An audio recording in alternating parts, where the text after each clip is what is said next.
Bismillahirrahmanirrahim. Assalamualaikum. Today module number 131 topic is law of conservation of momentum for multiple particles. Multiple particles के लिए हम law of conservation करेंगे। तो यहाँ पे स्टेटमेंट है जिसको हमने प्रूव करना है कि अगर हमारे पास एक्सटर्नल फोर्स है तो मोमेंटम ऑफ सिस्टम हमारे पास क्या होगी, कंजर्व्ड होगी। इसको प्रूव करना है। ठीक है, हम सपोज करते हैं कि हमारे पास जो टोटल पार्टिकल है वो n है। ठीक है, जिन पे फोर्स अप्लाई करें वो पार्टिकल n है और फोर्सेस हम ये वाली लगा रहे हैं सारी F1 F2 so on F1 तक। ठीक है, और जो इंटरनल फोर्स है वो हमारे पास क्या है, Fij इंटरनल, और एक्सटर्नल होती है Fij एक्सटर्नल। और ith पार्टिकल के लिए कर रहे हैं और आपने ये वाला रिलेशन पीछे पढ़ लिया है कि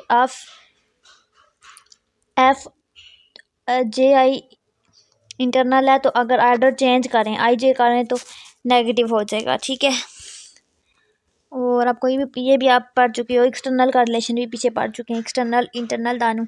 यहाँ पे क्या होता था, एम वी होता था। ठीक है, M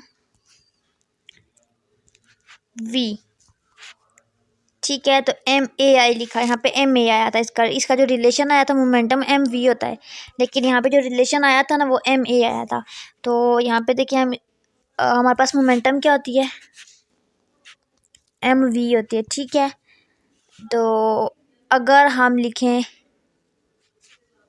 is equal to m v की जगह पे ए लिखेंगे तो क्या होगा, वी का इंटेग्रल आएगा, क्योंकि ए डेरिवेटिव होता है वी का।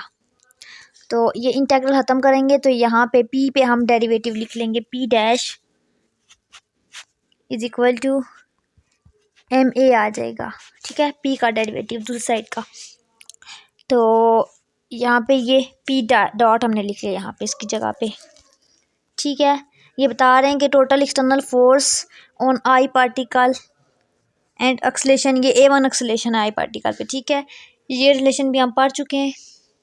तो यहाँ पे एम ए आया था हमारे पास ये चीज़, तो अब इस चीज़ को हमने पी का नाम दे दिया सेम इस रिलेशन से, इससे। ठीक है,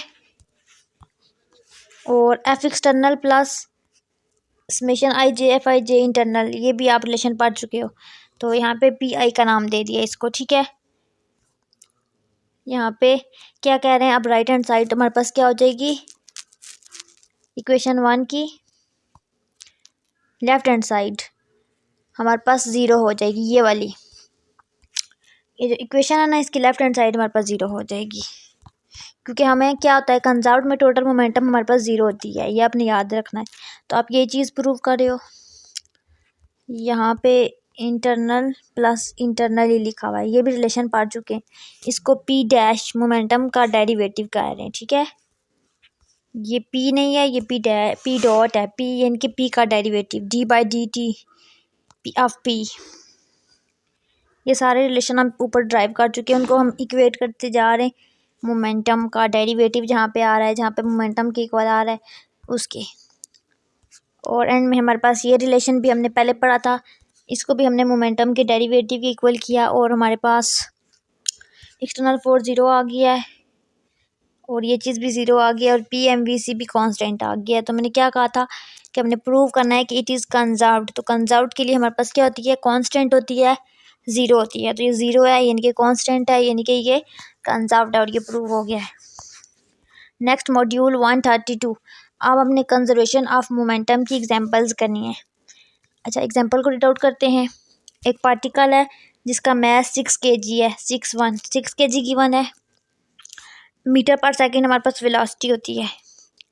ठीक है, 5 मीटर पर सेकंड इसकी वेलोसिटी है और क्लूयन है। वैसे वेलोसिटी को हम v से डोनेट करते हैं, लेकिन क्लूयन के लिए हम u से डोनेट करते हैं, तो u1। नेक्स्ट, ये पार्टिकल b के साथ कोलाइड कर रही है। ठीक है, क्लूयन यूज़ हो रही है तो u लिख रहे हैं, वैसे हम v लिखते हैं। अच्छा, एक और मास है, उसका वेट 4 kg है और ये स्ट्रेट लाइन में जा रहा है और इसकी डायरेक्शन ऑपोजिट है। ठीक है, विद द स्पीड ऑफ 3, और इसकी स्पीड क्या है 3 है, यानी कि U2, ये देखिए U1 ए बी गिवन है, M1 गिवन है, M2 गिवन है, U1, और देखिए यहाँ पे V1 कह रहे हैं 1.5, U2 3, और ये है V1, ये V1 है वेलोसिटी। ठीक है, जो कुलियन वाली है उसको U1 U2 कह रहे हैं, जो दूसरी है उसको हम V1 कह रहे हैं। अच्छा, फाइंड क्या करनी है, बताना है कि what speed does particle B move with after the collision. अच्छा, हमने बी फाइंड करनी है, यानी कि V2 फाइंड करनी है वेलोसिटी। तो आपको ये फार्मूला पता होगा, आपने पढ़ा होगा 9th क्लास में, ये कुलियन का M1 U1 plus M2 U2 is equal to M1 V1 plus M2 V2। ये कुलियन वाला केस है और ये सिंपल केस है। यहाँ पे सारी वैल्यू गिवन है, पुट करनी है सिंपल, और V2 की वैल्यू निकाल लेनी है। V2 की वैल्यू आती है 9.4 या 2.3 मीटर पर सेकेंड। और क्या, so after the collision of particle B move with speed of 2.3 metre per second in the same direction as A. अच्छा, एग्जाम्पल एक और गिवन है, यहाँ पे भी वैल्यूज गिवन है। यहाँ पे हमें M1 की गिवन है, M2 की हमने फाइंड करनी है, हाँ M2 की फाइंड करनी है। यहाँ पे देखिए M2 की नहीं गिवन, V1 भी गिवन है, ये कुलियन है। ठीक है, तो V1 नहीं होगी, ये U1 हो जाएगी। ठीक है, कुलियन आ गया, जहाँ पे कुलियन आ जाएगा वो U1 हो जाएगी। अगर कुलियन नहीं है तो वेलोसिटी को हम V1 कहेंगे। इसी तरह ये भी वेलोसिटी है, कुलियन है साथ, तो U2। अच्छा, ये V1 भी गिवन है, V2 भी गिवन है, तो ये सारी वैल्यू पुट करके वही फार्मूला यूज़ करना है, ये वाला M1 U1 plus M2 U2 is equal to M1 V1 plus M2 V2। ठीक है, तो वैल्यू पुट करनी है और यहाँ से हमने V की वैल्यू निकाल लेनी है। वो कहाँ गई, ये वही फार्मूला यूज़ किया, और यहाँ पे ये हमारे पास मैथ्स की वैल्यू आ गई है।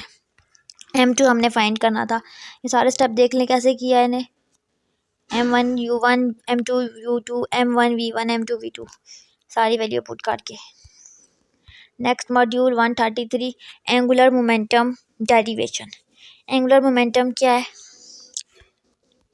Angular momentum of particle of mass m, position vector r, and linear momentum p is defined as r cross p। Moment of momentum को हम कहते हैं r cross p, moment of momentum होती है। ठीक है, और l is equal to r cross p का समेशन i कॉलम के लिए। इनके ज़्यादा अगर हमारे पास है तो i उनको सम अप करेंगे सारों को। यहाँ पे summation m r cross omega cross r आ जाएगा। यहाँ पे ये ओवरऑल इसकी फॉर्म आ जाएगी, और हेयर आर आई ये वाली जो फॉर्म है ये, एंड दिस वन, ये दोनों जो है ये क्या है, और नॉट पैरेलल वेक्टर्स, पैरेलल नहीं है। If they are parallel then we could easily say that l is parallel to डब्ल्यू। अच्छा, अगर ये पैरेलल होते तो हम कह देते कि ये जो एल है ना ये डब्ल्यू के पैरेलल है, लेकिन ये पैरेलल नहीं है तो हम ये नहीं कह सकते। अब हम क्या करेंगे, we conclude that L and W are not parallel to each other. To find the relationship between the vector L and W, we proceed as follow. ये R वेक्टर गिवन है, ये R I dot R I इसका निकाला। ठीक है, तो W dot I निकाला तो हमारे पास ये आ जाएगा। फिर हमने substituting the values in equation 1, सारी वैल्यू हमने इक्वेशन 1 में डाली तो हमारे पास ये इक्वेशन 2 आ गया। इक्वेशन 1 कौन सी है, ये हमारे पास इक्वेशन 1 है। यहाँ पे हमने वैल्यू पुट की तो हमारे पास इक्वेशन 2 आ गई है, और ये हमारे पास ओवरऑल एल आ गया, और ये हमारे पास ओमेगा आ गया। ठीक है, नेक्स्ट एल एक्स आ गया। अब समेशन, ये सारी सिंप्लीफिकेशन की, और ये रिपीट हो रहा है ये स्टेप। ये मैं आपको पहले भी बता चुकी थी, इस टाइप की पहले भी बता चुकी थी, मोमेंट ऑफ इनर्शिया और product of moment of inertia. ठीक है, अब थोड़ा चेंज है, इसमें थोड़ी थोड़ी चेंजिंग है। जो पहले हमने 6 किए थे वो थोड़ी और चीज़ थी, ये थोड़ी और चीज़ है। ये भी आपने क्लियरली जो है ना ये चीज़ें क्लियर करनी है ताकि मिक्स ना हो। यहाँ पे वो study the definition of moment of inertia and, अच्छा ये मोमेंट ऑफ इनर्शिया है एक्स के लिए, वाई के लिए, जी के लिए, तीनों के लिए, ठीक है। और ये हमारे पास product of moment of inertia है एक्स वाई के लिए, वाई जी के लिए और जी एक्स के लिए। अच्छा जी, कह रहे हैं कि अगर ये चीज़ आई एक्स वाई और आई वाई वाई जी या वाई एक्स ये आपस में इक्वल हैं, ठीक है, वी कैन राइट इक्वल है तो हम इस फॉर्म में इसको लिख सकते हैं, एल की वैल्यू को, एल एक्स को, फिर एल वाई को इस तरह लिख सकते हैं और एल जी को लिख सकते हैं, ठीक है। ये आपने क्वेश्चन याद करनी है। नेक्स्ट है module 134, angular momentum in case of continuous distribution of mass.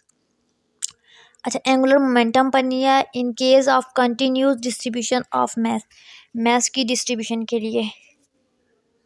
अच्छा, ये आपने सारी थ्योरी रीड आउट करनी है। यहाँ पे मैं इसकी फार्मूलेशन बता रही हूँ। ये आई वन वन है, इसको हम आई एक्स एक्स भी कहते हैं, और ये इक्वल होती है integral rho r y square plus z square d v. ये आर वेक्टर गिवन है, डी वी गिवन है। ये देखें, अगर आर हमारे पास एक्स वाई जी है, पोजीशन वेक्टर हमारे पास 3 है, तो फिर D X D Y D G आ जाएंगे, ठीक है। फिर एक्स भी 3 आ जाएंगे, स्प्लिट करें आप। इसी तरह फिर आई टू टू या वाई वाई वाई वाई इसको कहते हैं, आई थ्री थ्री कहेंगे, आई जी जी भी कहते हैं। तो इन तीनों की वैल्यू हमने यहाँ पे लिख ली, ठीक है। नेक्स्ट आप प्रोडक्ट ऑफ इनर्शिया के लिए कर रहे हैं, तो इसको भी हम I one two two three और थ्री वन कहते हैं, ठीक है। इसके भी ये तीनों फार्मूले अपने याद रखने हैं।